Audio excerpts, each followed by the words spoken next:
नमस्कार, स्वागत है आप सभी के एनएनसी न्यूज में। मैं हूं दिव्या भारती और आप देख रहे हैं मेरे साथ न्यूज नाइट। रुक करते हैं सबसे पहली खबर की ओर। जम्मू कश्मीर इस वक्त कुदरत की सबसे बड़ी मार झेल रहा है। हर तरफ सिर्फ तबाही तबाही का मंजर है, लेकिन इस वक्त कश्मीर के लोगों को किसी ने राहत प्रदान की तो वो है सेना के जवान। तो वहीं कश्मीर को अपनी सियासत समझने वाले अलगाववादी नेता इस दुख की घड़ी में कहीं गायब से हो गए।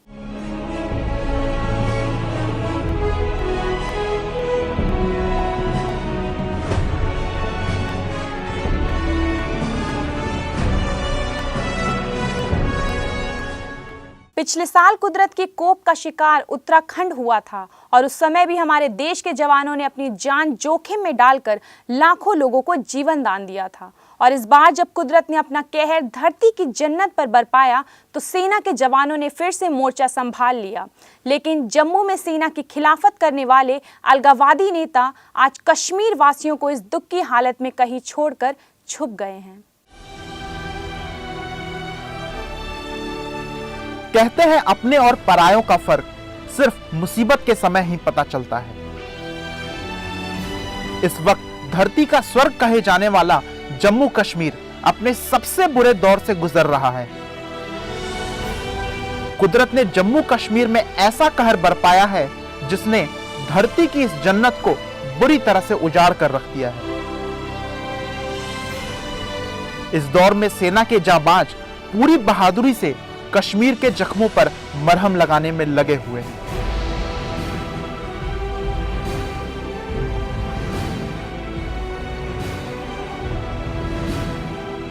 लेकिन हमेशा सेना की खिलाफत करने वाले और अपने आप को कश्मीर का मसीहा बताने वाले अलगाववादी नेता कश्मीर को इस मझधार में छोड़कर न जाने कहां चले गए हैं। कश्मीर आज अपने सबसे बड़े दुख के दौर से गुजर रहा है।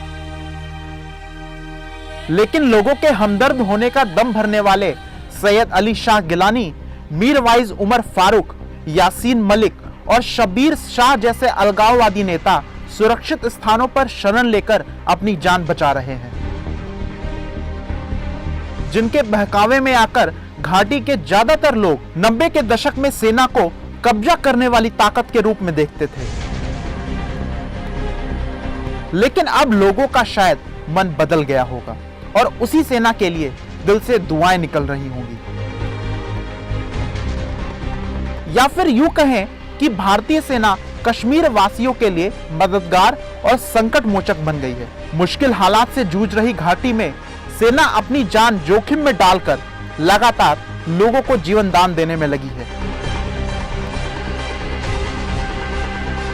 शायद ये तस्वीर देखकर अलगाववादी नेता गुस्से में भी होंगे, क्योंकि उन्हें पता है कि अब कश्मीर वासियों को सेना के खिलाफ भड़काना बहुत मुश्किल है।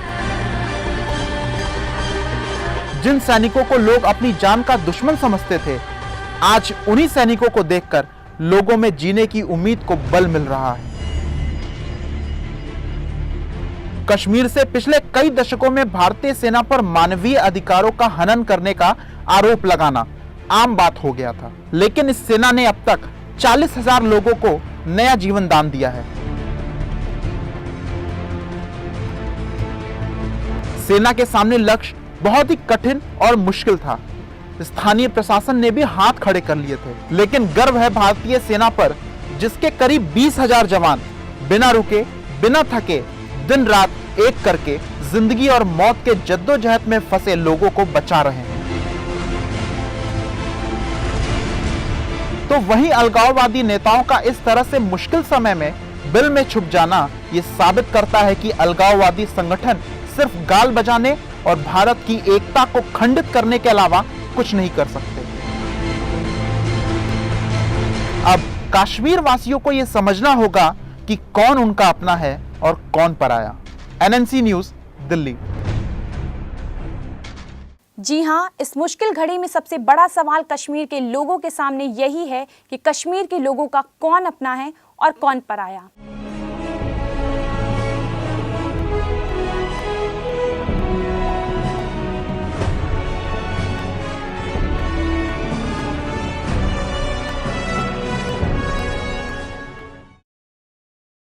बहरहाल रुक करते हैं अब अगली खबर की ओर और देखते हैं जम्मू कश्मीर में क्या नए हालात हैं। जम्मू कश्मीर में चारों तरफ बाढ़ से बर्बादी का मंजर दिख रहा। इस भयंकर बाढ़ की चपेट में मरने वालों की संख्या 200 से करीब पहुंच चुकी है। राज्य के 390 गांव पानी में डूब चुके हैं, जिनमें 50 बुरी तरह प्रभावित हैं। राहत और बचाव का काम काफी तेजी से चल रहा है, जिसमें से सेना ने अब तक 23,500 लोगों को सुरक्षित बाहर निकाला है। आपको बता दें कि सेना और एनडीआरएफ की टीमें लगातार बचाव कार्य में जुटी हैं।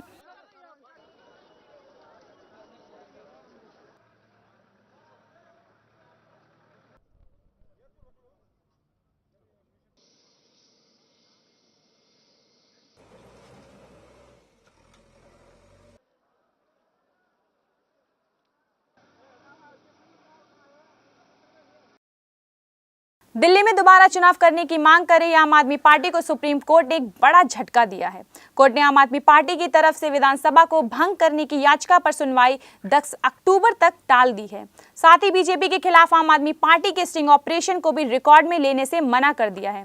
कोर्ट ने केंद्र सरकार को भी सख्त निर्देश दिए हैं कि सरकार जल्द से जल्द विधायकों की खरीद फरोख्त पर रोक लगाए और सरकार बन सकती है तो बनाए, नहीं तो चुनाव करवाए, ताकि जनता को प्रतिनिधित्व के बिना रहना ना पड़े।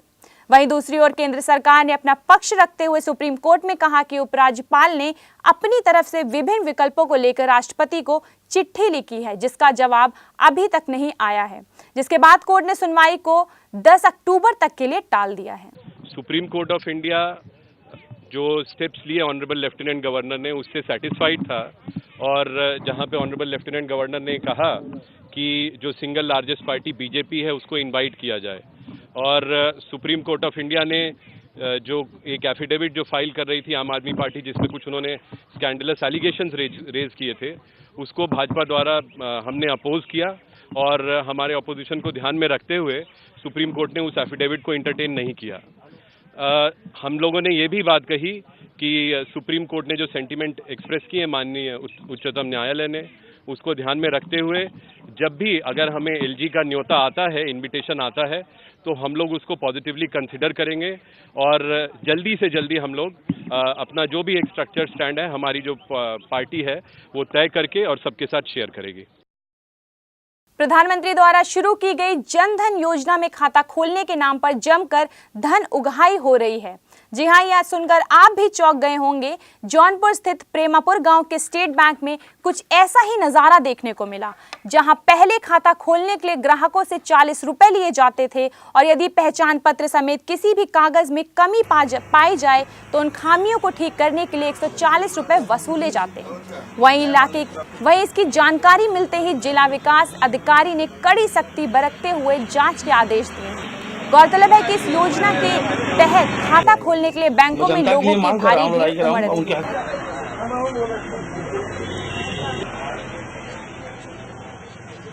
मंत्री की योजना जन धन योजना जो कि निःशुल्क है और आम जनता को, पढ़े लिखे गांव के बेरोजगार हैं, उनको समझ नहीं है। अब बोल रहे हैं कि 40 रुपया चाहिए, ये हमारा हक है।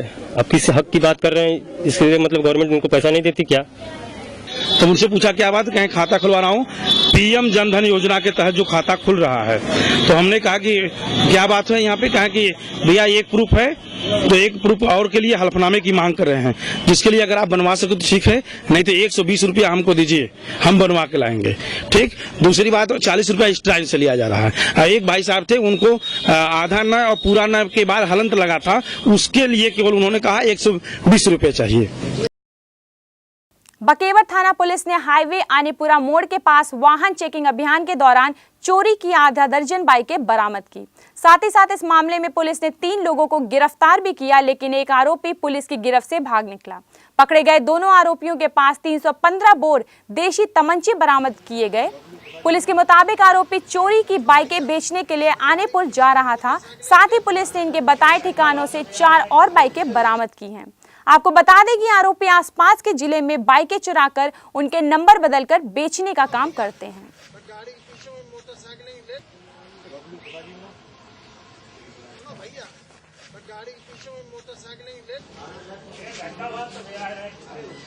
कैसे गया मोटरसाइकिल कहाँ से चुराई? ये नहीं बता सकते इटावी से। ये कब से ये काम कर रहे थे आप वाहन चोरी का? साल भर से। और कितने लोग आपके साथ ही हैं? नहीं, और भी है, वो चला गया, भाग गया। जो गाड़ियाँ कितने मिलते तो कहाँ मिलते थे? ये बागरपुर के ये गाड़ियाँ जो चोरी हुई हैं ये आपने कहाँ से चोरी की है? इटावा से। इटावा से। कहाँ ले जाते? गाड़ियाँ चोरी इटावा की हैं। पुलिस कह रही है कि आगरा से। नहीं, आगरा की नहीं मालूम। तो आज आए बरामद, ये मालूम नहीं, ये पता करेंगे कहाँ गई है। ये तो नहीं मालूम। जो वहाँ पे वो एक पार्टी जो भाग गई है नहीं। बड़पुरा पुलिस ने एक ट्रक में अंग्रेजी शराब का बड़ा जखीरा पकड़ा। दरअसल मुखबिर की मिली सूचना के आधार पर पुलिस ने भीगापुरा स्थित प्राथमिक पाठशाला के पास छापा मारा, जिसके बाद पुलिस ने ट्रक में 800 शराब की पेटियां बरामद की, जिसकी कीमतें लगभग 57 लाख बताई जा रही हैं। गौरतलब है कि यह पेटियां ग्वालियर के रॉयल डिस्टिलरी निर्मित इंपीरियल ब्रू व रॉयल स्टैग की हैं, जिन्हें बिना कागजों के ले जाया जा रहा था। वही मौके का फायदा देख ट्रक चालक वहां से फरार होने में कामयाब रहा।